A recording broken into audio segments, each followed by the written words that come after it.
Olá, você tem acompanhado o cenário político e econômico brasileiro? No Conexão em Pauta de hoje, nós vamos falar sobre esse assunto. Você vai conferir uma entrevista sobre o perfil dos nossos representantes no governo federal e da oposição, a principal bandeira levantada nas últimas manifestações populares pedindo o impeachment da presidente Dilma e as alternativas para atravessarmos esse mar de instabilidades. Para isso, nós recebemos Bruno Lima Rocha, cientista político e professor do curso de Relações Internacionais da Unicinos. E você, quer saber mais sobre esse assunto? Começa agora mais um Conexão em Pauta.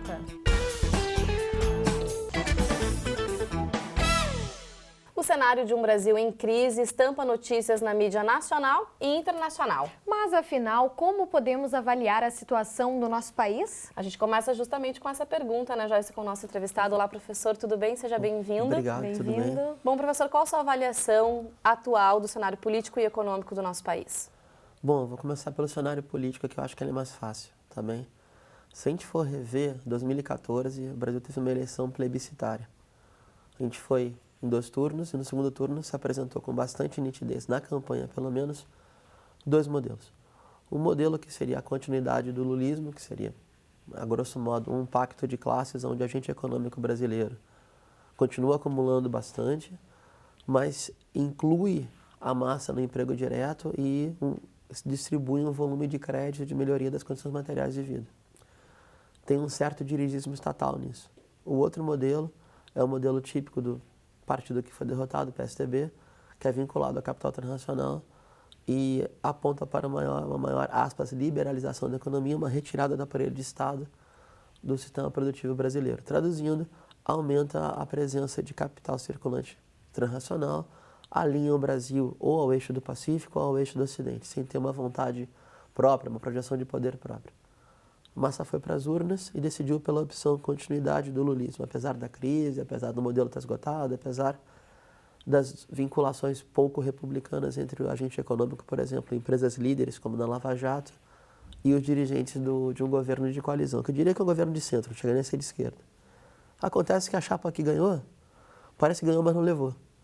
Já em novembro, quem é que a Dilma indica para o Ministério da Fazenda, que é o mais importante de todos? Ela recorre ao Bradesco, o maior banco do Brasil, e o Bradesco tem desfaçatez de indicar seu terceiro nome na lista. Joaquim Levy, ele é Chicago Boy, um economista vinculado à Escola de Chicago, que é o berço do neoliberalismo, íntimo do círculo de Armínio Fraga, fez campanha para Armínio, segundo ele próprio, e estava cotado para ser secretário do Tesouro do governo tucano.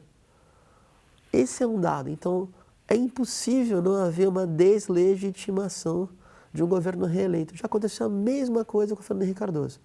Foi reeleito em 98, a partir de uma PEC, um projeto de emenda constitucional suspeitíssima, em 97, onde circulou inclusive capa da Veja, que é uma revista insuspeita de ser de esquerda, dizendo que teve deputado que relevou R$200 mil para votar a favor da reeleição. Tu não pode mudar a regra do jogo no meio do jogo, isso é golpe. Ele foi reeleito, na paridade dólar 1 para 1. 3 meses depois, o dólar fica 1 para 3. Foi desvalorizado porque não tinha mais condição de segurar. Quem é chamado para tomar conta do cofre? Um operador do mercado financeiro, o próprio Armínio Fraga, que voltou agora para a campanha de novo. Ali acabou o governo Fernando Henrique. Então, essa crise de legitimidade está também por uma quebra de confiança do eleitorado de Dilma e Lula, que emprestou seu prestígio para sua ex-ministra, de fazer uma política e fazer uma política econômica conforme o adversário que perdeu nas urnas. Então, realmente fica muito difícil você manter um grau de aprovação e um grau de legitimação por parte da massa que votou na continuidade do pacto do lulismo. Essa seria, para mim, a causa principal. E qual é a sua opinião, então, professor, em relação ao presidencialismo de coalizão, né? Ele é um modelo esgotado, na sua opinião? Olha, a gente tem que entender que os modelos, eles não são nem bons nem ruins. Os modelos, eles operam de acordo com os propósitos ou as realidades que os constroem. Deixa eu falar português aqui. O presidencialismo de coalizão, ele é bom para gerar governabilidade? É. Ele é bom para manter uma certa relação fluida entre o Executivo e o Congresso? É. Ele é bom para a democracia popular? Eu acho que não. Vou explicar por quê. A gente tem 2 turnos eleitorais formados. No primeiro turno, cada um concorre com suas coalizões de partido. Segundo turno, faz aquele palancão de soma todo mundo, os que perderam vão se somando. E tem o terceiro turno, que aí é que entra essa relação do presidencialismo de coalizão, onde tu chama para ocupar postos de poder e dota de orçamento legendas, partidos políticos e propostas que perderam nas urnas. Perderam 2 vezes.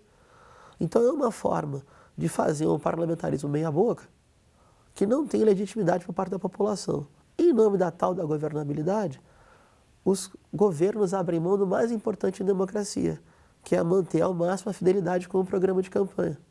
Por exemplo, não é o caso do governo do Estado. Como o governador Sartori foi fazer campanha e não prometeu nada, ninguém sabia o que ele queria, logo ele não tem esse compromisso programático. Aí é só outra coisa. Se o governador tivesse dito o que ia fazer em campanha, jamais teria sido eleito. Com certeza, esse é outro problema da democracia.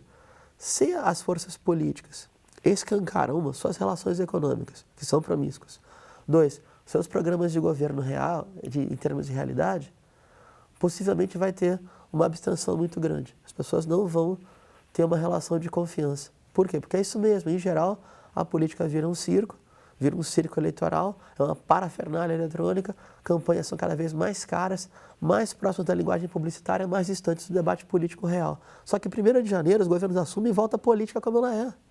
Acabou o circo, a lona foi embora, acabou o picadeiro. E aí a gente toma susto. A gente não, né? Quem não é especialista toma susto, mas a democracia de massa é feita pelas maiorias e não pelos especialistas.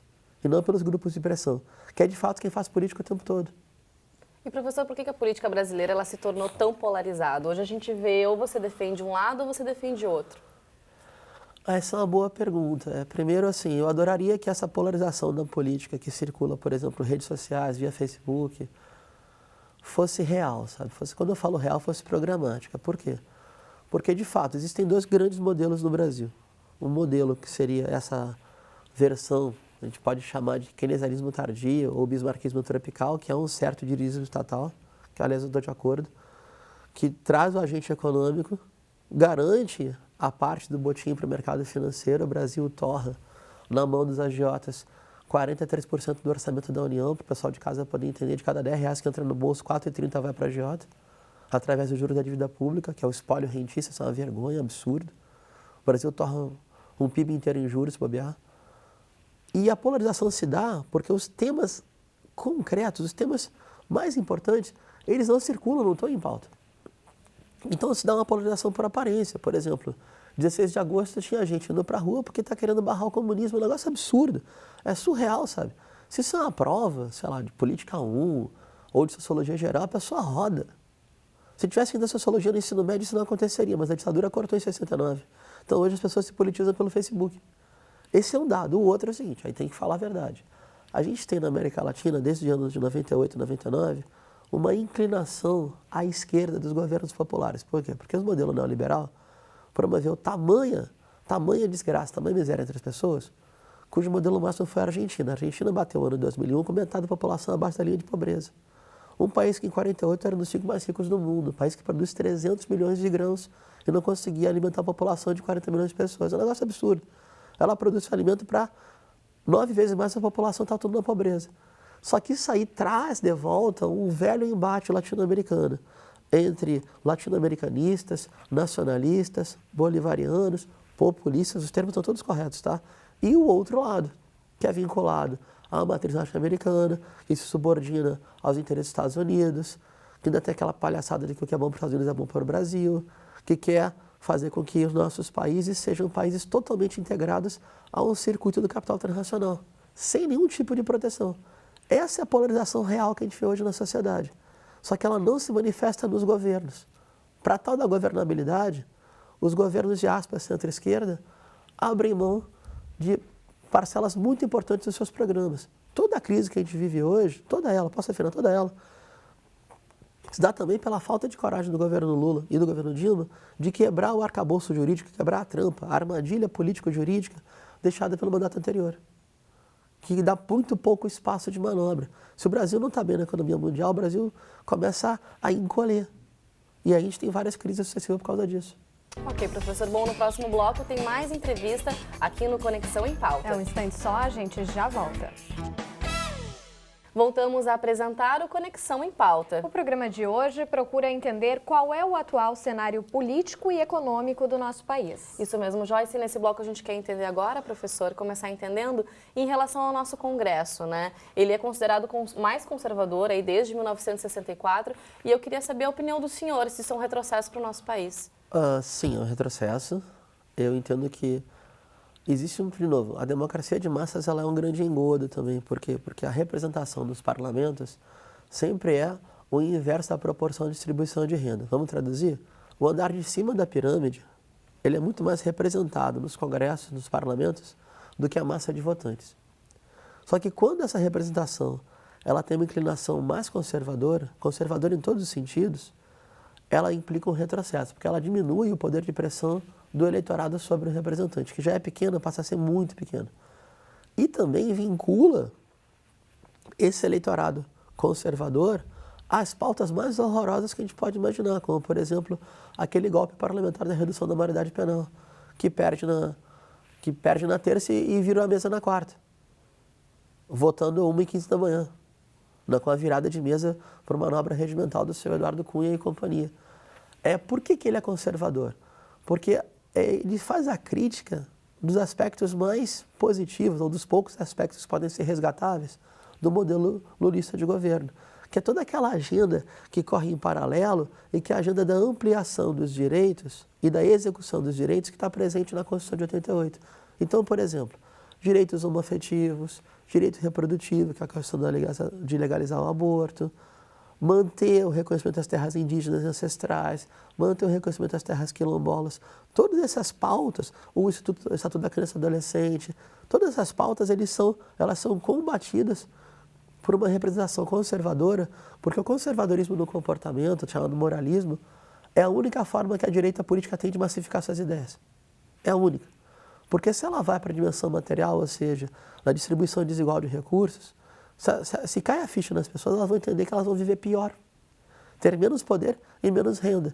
Então a proposta da direita, de forma de identificação com o voto, é só pelo moralismo. A direita, sim, massifica suas ideias nesse comportamento predatório que a gente tem na sociedade.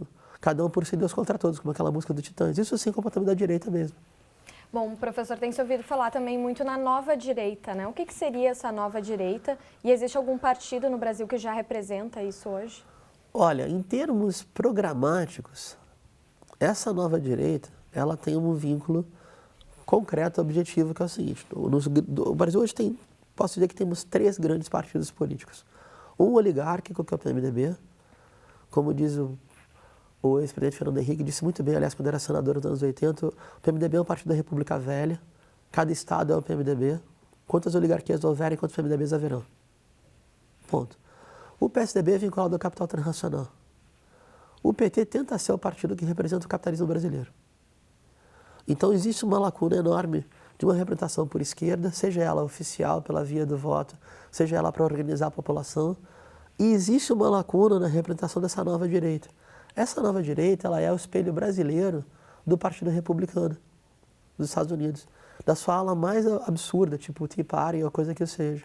E também é uma expressão política de um pensamento econômico neoliberal ortodoxo, como, por exemplo, do Instituto von Mises, do Instituto Liberal, do pensamento profundo de Milton Friedman. Não é a mesma coisa, Friedman e Mises, mas o efeito final é o mesmo, que é o seguinte: a absolutização do indivíduo. A gente tem coragem de falar que todos os indivíduos se movem por auto-interesse. Não importa que tipo de auto-interesse. Todos os indivíduos querem maximizar ganho e minimizar perdas. Essa absolutização do comportamento do indivíduo, ela se manifesta na nova direita. Como isso aí é algo profundamente irracional, do meu ponto de vista, só consegue se multiplicar pela via do preconceito, andando colado com o pior do Brasil, como essa representação do parlamento, e fazendo catarse via Facebook domingo, ou indo para a rua domingo, né? Como eu faço brincando, né? Depois da missa antes do jogo. Não é uma direita que vai botar essa massa de gente na rua sem um apoio televisivo ou em hora de trabalho arriscando perder emprego. Não tem essa predisposição militante. É uma proposição de indivíduos, famílias constituídas, que vão querer manifestar esse Brasil profundo, que é um mimetismo mal feito da direita republicana dos Estados Unidos. Bom, professor, outro ponto que a gente tem que tocar é a questão do impeachment, né? O que o senhor acha da retomada de discussão sobre esse assunto aqui no nosso país? Olha, vamos lá, duas coisas. Primeiro, o impeachment é absurdo, por um motivo muito simples. A atual legislatura, ela só pode cassar o mandato do atual governo. A atual legislatura começou no verão de 2015, o atual governo foi reempossado, a seu mandato formal começa em 1º de janeiro de 2015. A Lava Jato, que seriam as evidências possíveis para um suposto impeachment, a investigação acaba em 2014. Então é impossível. É cortina de fumaça. Aonde há chance real para o impeachment? Na reavaliação das contas promovidas pelo ministro Gilmar Mendes no Tribunal Superior Eleitoral. Aí sim. Aí caso haja a reprovação dessas contas de campanha, for a pleno, pode ter a chapa, pode ser cassada. No caso, cassariam Dilma e Temer. Porque para deixar claro também, a presidente ela teria que ficar comprovado que ela cometeu algum crime para que isso pudesse se consolidar andamento para poder ter uma denúncia de impeachment, porque depois que tem a denúncia de impeachment e o caso tramita, tem que ter maioria absoluta nas duas casas. Isso é um processo de meses, se bobear de 1 ano. Agora, não tem fato contra a presidenta. Fato direto não tem. O único risco real que esse mandato corre hoje é no Tribunal Superior Eleitoral. Mas aí caça o Temer também. O que já não agrada, por exemplo, a metade do PMDB, que embora seja o governo, quer que o governo caia. E quais seriam os atores, então, que desejariam o impeachment, né, se ele vier a acontecer? Porque a gente sabe que no próprio PSDB tem discursos diferentes ali, né, e interesses diferentes também por parte dos atores políticos. Essa é uma pergunta chave, assim, quem quer o impeachment?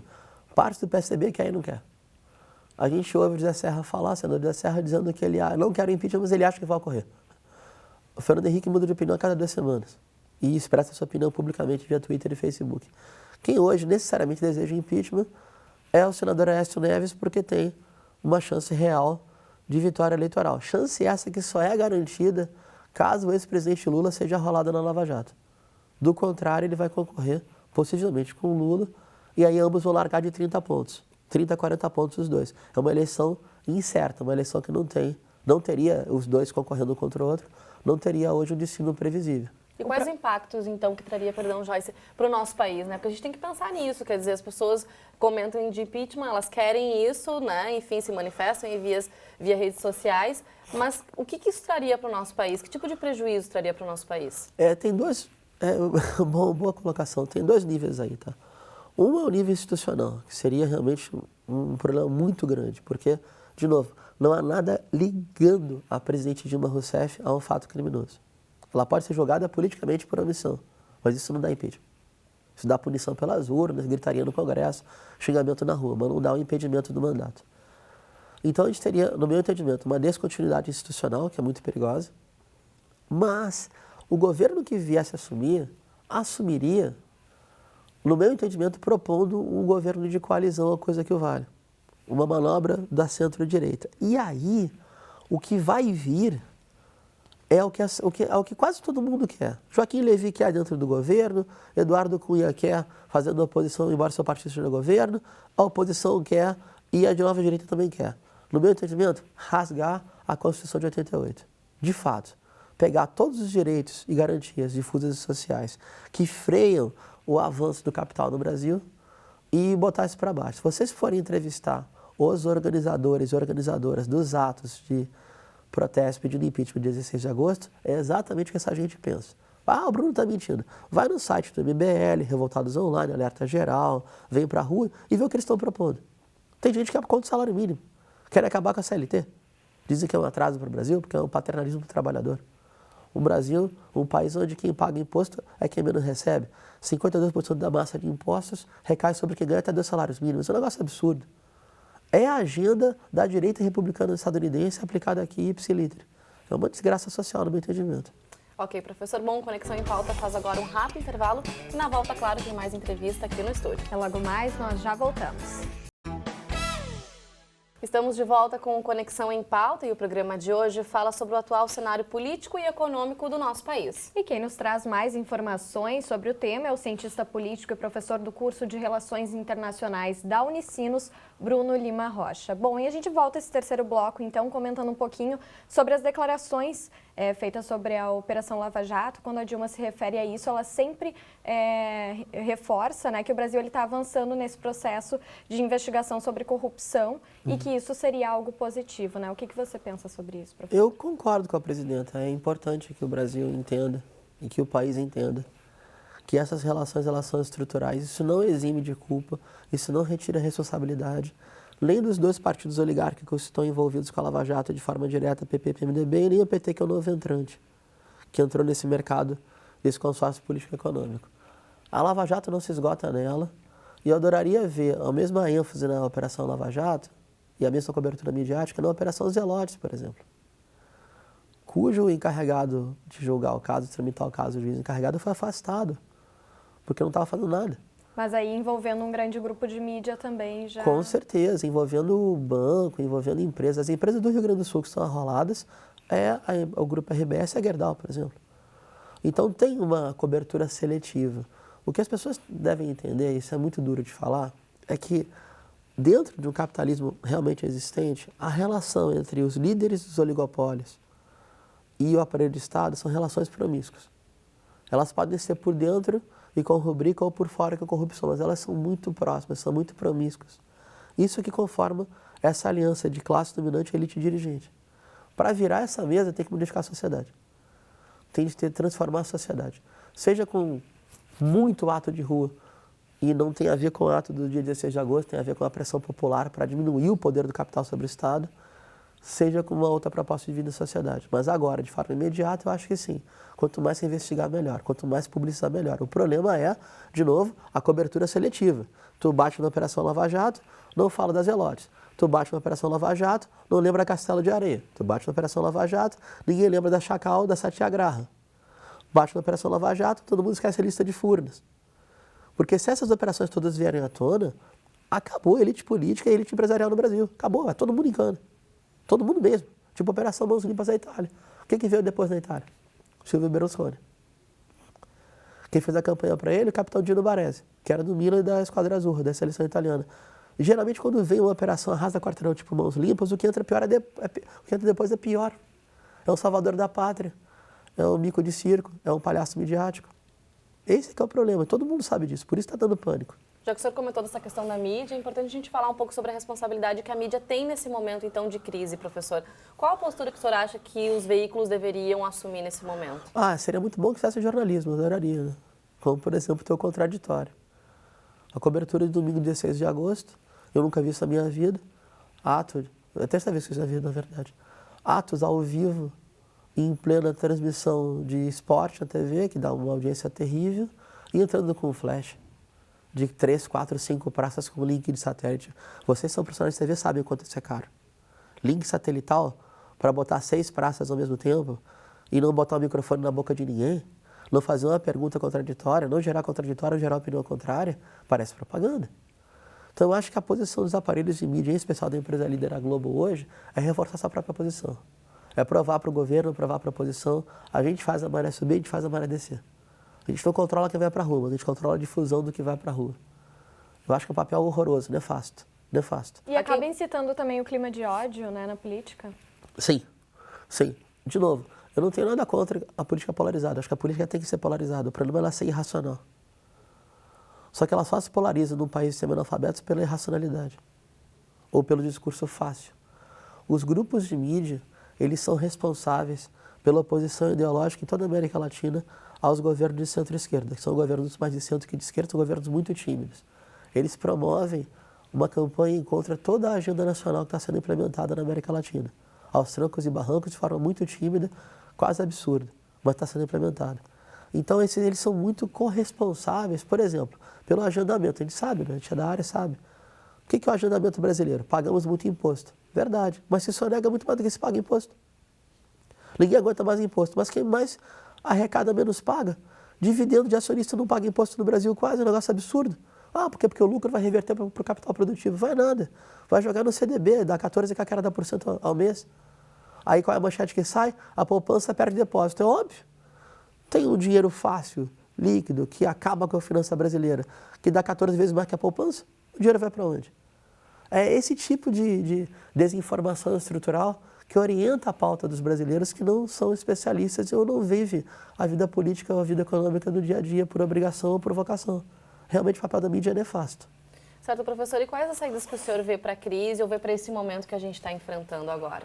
Olha, o primeiro eu gostaria muito, aí é mais no campo dos desejos, né? Se eu falar que isso é análise realista, eu estaria mentindo. Que o que nos resta de movimento social, de esquerda restante, não se vinculasse ao atual governo. Mantivesse, assim como faz o agente econômico, assim como faz o adversário de classe, o empresariado, mantivesse a sua autonomia, a sua independência de interesse de classe, interesse como povo, e não fizesse essa loucura de fazer apoio crítico, porque a população de casa não entende como é que um grupo pode ser contra a política econômica a favor do governo. E mantivesse a independência para defender os direitos adquiridos e a agenda de médio e longo prazo. Em defendendo a agenda de médio e longo prazo, qualquer aventura de impeachment está imediatamente interrompida. Mas em vinculando a luta social a um governo carcomido, que é muito mais de centro-direita que de centro-esquerda, compromete a pouco a credibilidade restante das lideranças do povo. E aí que a gente fica sem pai e sem mãe. E nesse vazio político, deita e rola os grupos publicitários que operam via Facebook e via redes sociais, e deita e rola quem fica pregando a irracionalidade política. E que tipo de postura você acredita que o governo deve assumir daqui para frente? Tu me pergunta o que eu acho que eles vão fazer ou o que eu gostaria que eles fizessem. São duas perguntas diferentes. As duas coisas. O que eu gostaria que eles fizessem, acabassem com essa loucura de taxa de juros real mais altas do mundo, promovessem uma reforma tributária, onde quem mais ganha, mais paga imposto, deixasse ou incentivasse uma reforma política para a gente poder ter democracia direta no Brasil, nem que seja por democracia eletrônica, demitisse imediatamente toda a equipe econômica e botasse o pessoal que fez a campanha ou que está vinculado a uma política nacional desenvolvimentista para assumir a economia brasileira. E o que você acha que eles realmente vão fazer? Tudo ao contrário do que eu falei. Tudo ao contrário do que eu falei. Vai manter esse Chicago Boy à frente da Fazenda, que é o Joaquim Levy, vai manter o governo de fato do Copom, vai cada vez mais ceder mais anéis para não ceder os dedos. Quando vê, vai ceder a mão inteira para só ficar com a mão sem ser amputada. É isso que está acontecendo. E para a gente encerrar, professor, o senhor acha que o senhor está mais pessimista, realista ou otimista com o futuro do nosso país? Com o futuro? Olha, com o futuro eu acho que a gente tem sempre que pensar em termos de realidade, porque é a soma das forças reais que nos dá alguma perspectiva. Agora, a gente sempre tem que ser otimista, não no sentido dessa autoajuda maluca, tipo leitura de literatura de autoajuda de aeroporto, de rodoviária. Com todo respeito, assim, a gente precisa pensar que a base da pirâmide social brasileira, a população brasileira, ela, embora seja iletrada, ela não é ignorante do seu destino. Então, é sempre possível reorganizar o tecido social, reorganizar a população para lutar pela garantia dos direitos. Então, nesse sentido, eu sou sempre otimista. Acho que é possível sempre fazer a luta pelos direitos e ampliação das conquistas. Tá certo, professor. Muito obrigada pela tua participação, pelas informações e até a próxima. Obrigada. Obrigada. E o Conexão em Pauta de hoje fica por aqui. Para conferir esta e outras edições, acesse o nosso canal youtube.com/TV Rádio Unicinos. Até o próximo programa. Tchau.